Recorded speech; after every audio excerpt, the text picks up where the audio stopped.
Now, as I often say here on the show, I've been lucky enough in this career to meet some wonderful people who have turned into good showbiz friends.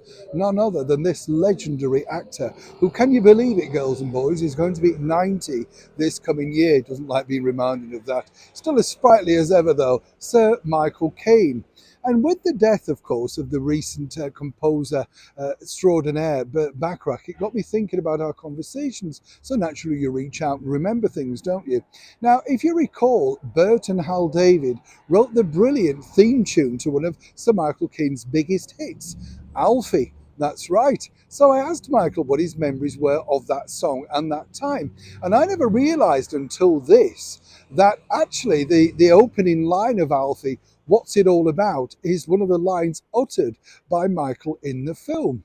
By the way, I wanted to also share this with you because if you've got a spare £150,000, I know we all have, haven't we? It's just, well, yeah, I can see you counting it now. Yeah, you're just throwing this around like confetti. No, seriously, £150,000 will buy you Sir Michael Caine's very first Rolls Royce, which he bought way back in 1968. He told me that basically he'd come into money. He walked into a couple of these dealers in Park Lane and Berkeley Square. They all looked down their noses at him because they didn't recognize him, didn't realize who he was. And so he went somewhere that did, not necessarily know who he was, but at least was respectable to him. So he bought his very first Rolls from there. I said, "Did you like it being a Rolls Royce owner?" And he said, "I was young, stupid, paid a lot of money by Paramount Films. What's not to like?" And he figured that if he didn't do it now, he never would. So, of course, it's quite nice, isn't it, to think that someone will have the opportunity to drive the same car as the man that starred in The Italian Job. But back to Burt, Alfie, and Michael. Well, yes, the song was kind of built around the character. Burt had been sent a very rough cut from Paramount Pictures of the movie, and he said, "Well, actually, I kind of understand the character." He sent the script over to Hal David. Hal David hadn't seen the film, but read the script and thought, actually, this works quite well. Now, I asked Michael the other question, whose version did you prefer? Now, many people don't realise, of course, that the superstar singer Cher also recorded a version of it. Most people know the fact over here in the United Kingdom that it became a spectacular hit for the late and talented Cilla Black. Cilla Black only agreed to record the song if Burt personally conducted the orchestra at number 3 studio in Abbey Road. Now, apparently, though, she regretted this because Burt, being the perfectionist, made her do it over 30 times.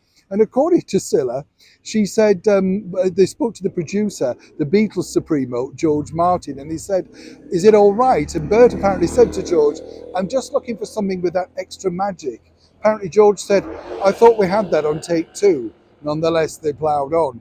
But seriously, I asked Sir Michael whose version did he prefer, and he honestly said he liked both because he said both bring different interpretations to the song. And they truly do. If you listen to Dion's version, totally different to Cilla's. Cilla's is very English in its approach, whereas Dion's, obviously just Dion Warwick, a superstar singer. What can you say?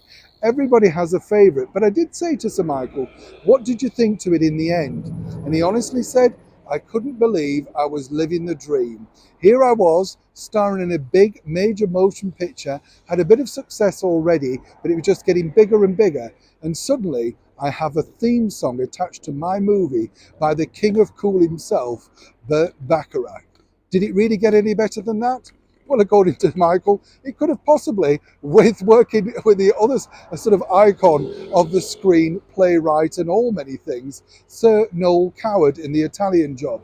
As Michael told me, he has no regrets about his career. He's thrilled if many people still like to watch his films.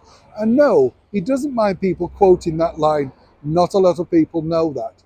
So, as we said, or as Michael famously said, now you do know that, don't you? About Sir Michael Caine, Burt Bacharach, Alfie, Cilla and Dion. Neil Sean in the very heart of London.